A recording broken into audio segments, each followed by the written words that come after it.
¿Sabes en qué consiste la prueba de alcoholemia? ¿Sabes qué derechos y garantías tiene que tener el conductor sometido a la misma? Pues si te quedas unos minutos, como siempre aquí en Preopol, te lo explicamos absolutamente todo.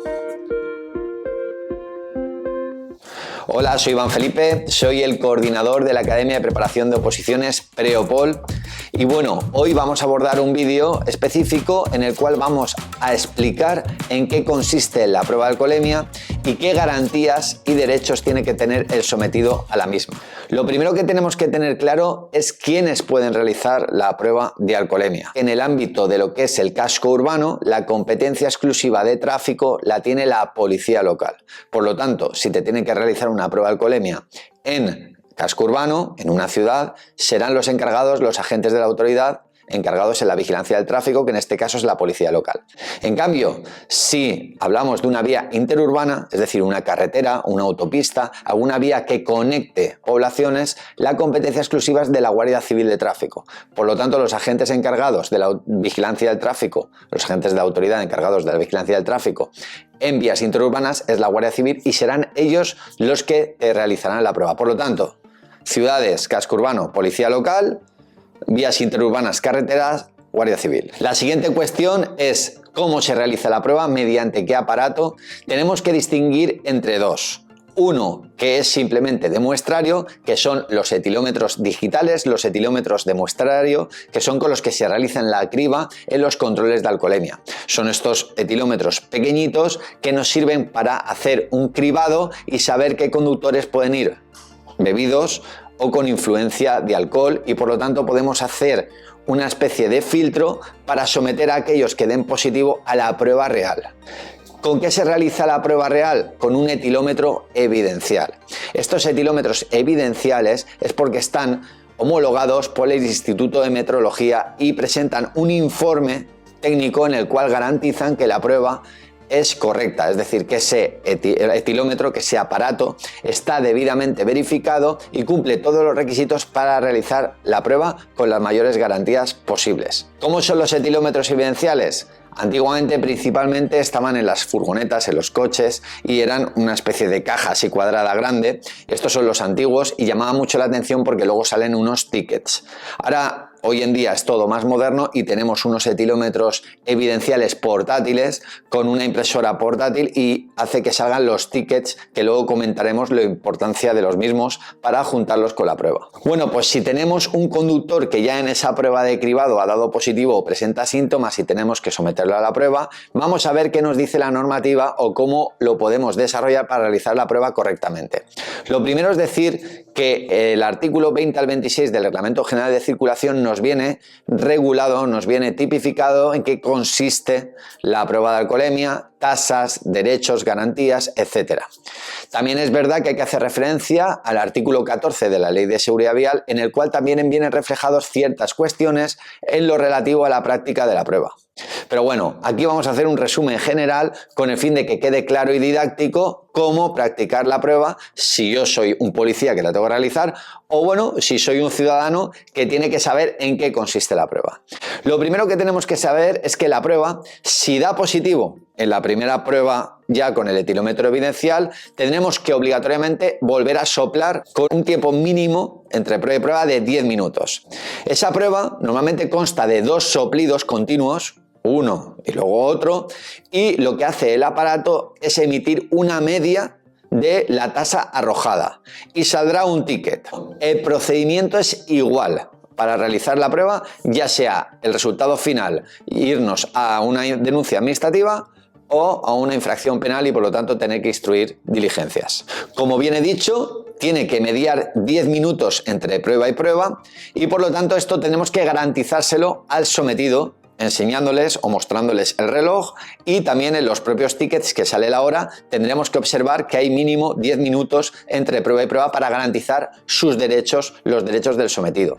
También este sometido a la prueba tendrá derecho a que haya un testigo, alguien que verifique que se cumple este requisito si hay alguien presente y se plasmará en el acta correspondiente en la cual se reflejarán todos los derechos del sometido a la prueba, así como los resultados finales. Bueno, pues si en la siguiente prueba también arroja un resultado positivo, nos quedaremos de los dos tickets con el resultado más bajo, es decir, siempre lo más beneficioso para el sometido a la prueba. Si uno, por ejemplo, pongamos un ejemplo, en el primero nos ha dado un resultado penal, que tenemos que hacer diligencias, pero en el siguiente nos da un resultado administrativo, automáticamente tenemos que coger el resultado más bajo y por lo tanto nos tendremos que ir siempre a lo más beneficioso para el sometido a la prueba. De la misma manera, si en la primera prueba ha dado positivo y en la segunda da negativo, nos quedaremos con la tasa que ha dado negativo. Dentro de los derechos que tiene el sometido, otro de los mismos que hay que informarle es que tiene derecho a presentar alegaciones. Tiene derecho a presentar cuantas alegaciones o observaciones tenga en relación a la práctica de la prueba.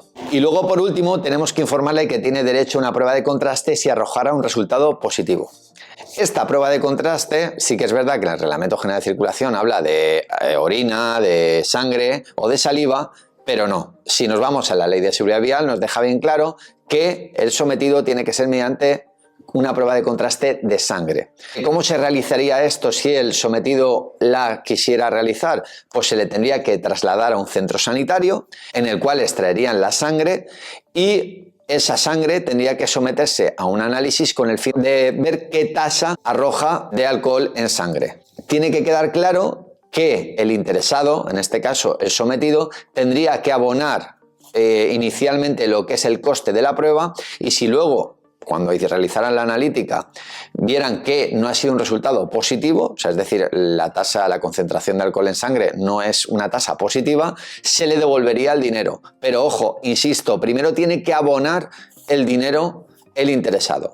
Bueno, pues esto sumado a la información que le tenemos que indicar al sometido de que cualquier negativa, o sea, negarse a la prueba legalmente establecida, es un delito tipificado en el artículo 383 del Código Penal, serían los derechos que tiene el sometido a la prueba. Es decir, nosotros antes de la práctica de la prueba le informaríamos de en qué va a consistir la prueba, que va a mediar 10 minutos entre prueba y prueba, que tiene derecho a formular alegaciones, que tiene derecho a la prueba de contraste que hemos explicado de sangre y, ante todo, que esa negativa ya sea expresa o tácita, porque puede ser el caso de alguien que dificulte la prueba y por lo tanto está haciendo una negativa, o sea, haciendo lo que digamos el tonto, sería automáticamente un delito del artículo 383 del Código Penal y por lo tanto sería una situación penal mucho más grave que si diera positivo incluso a nivel penal. Es decir, las penas que conlleva el negarte a la prueba son superiores a dar positivo en alcohol. Bueno, ¿y nosotros qué procedimiento los policías tenemos que realizar cuando, digamos, practicamos la prueba y cómo tenemos que plasmar todo lo que hemos informado previamente al ciudadano sometido a la prueba? Pues bueno, lo primero es indicar claramente mediante qué aparato hemos realizado la prueba. Hemos hablado anteriormente de lo que es el etilómetro evidencial y por lo tanto tenemos que aportar la documentación necesaria para informar al sometido y a las autoridades de que lo hemos hecho con todas las garantías pertinentes. Tendremos que aportar lo que es un certificado de verificación primitiva, o sea, el primer certificado que emite que ese etilómetro funciona correctamente, y luego, si ha pasado más de un año, el certificado periódico, es decir, la verificación periódica como que ha pasado la revisión. Poniendo un símil, es como cuando un vehículo lo llevas a pasar la ITV, pues tenemos que aportar esa documentación como que se ha verificado correctamente. Luego tendremos que plasmar en un acta todos los derechos que le hemos informado al sometido a la prueba, que hemos reflejado anteriormente, los resultados que arroje, la hora en la cual se ha practicado la prueba y el número de serie del etilómetro evidencial utilizado y la marca del mismo. Todo esto mediante un documento que tendrá que firmar el interesado. Hay veces que se niegan a firmar, pero tenemos que indicar, como cualquier documento, quién se niega a firmar, pero se le informa y se le entrega copia. Y esto lo tenemos que adjuntar a la denuncia administrativa, si fuera el caso, o a las diligencias penales, si hubiera arrojado un resultado que supusiera una infracción penal. Pues para recapitular, vamos a hacer un desglose de todo lo que hemos hablado.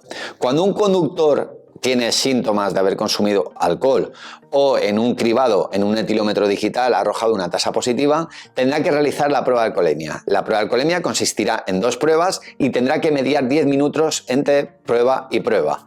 Le tenemos que informar que tiene derecho a una prueba de contraste de sangre y tendría que ser desplazado a un centro de salud, que tiene derecho a presentar las alegaciones que crea pertinentes en la práctica de la prueba y también que cualquier negativa supondría la comisión de un delito contra la seguridad vial, concretamente del artículo 383 de negativa a someterse a las pruebas legalmente establecidas.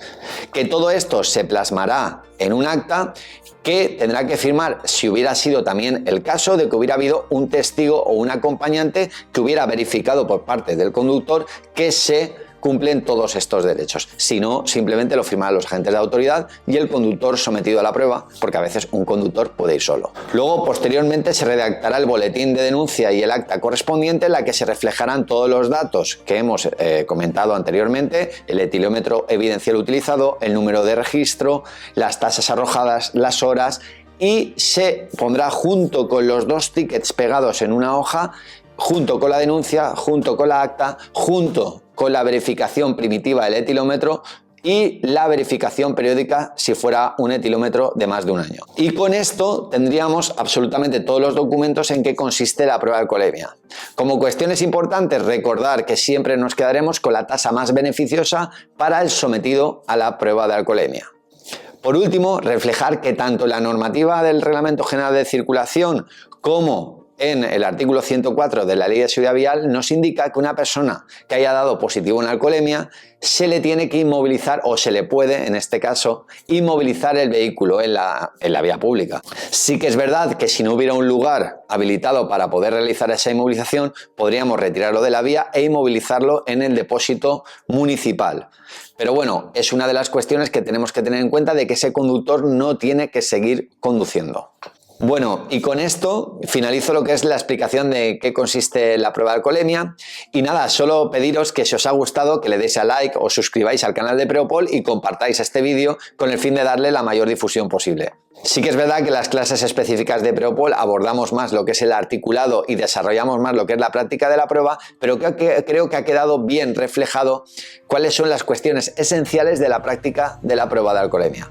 Si tenéis alguna cuestión que os gustaría que desarrolláramos aquí en el canal, dejadlo en comentarios e intentaremos hacer un vídeo explicando cualquier cuestión teórica, jurídica o relacionada con el ámbito policial de la cual vosotros nos indiquéis que estáis interesados. Y aquí os dejo mi correo info@preopol.es, también os dejo el Instagram de Preopol Academia y también lo que es nuestra página web. Ahí podéis enviarnos cualquier tipo de solicitud, duda o alguna cuestión relevante que queréis plantear. Y nada, nos vemos en el próximo vídeo.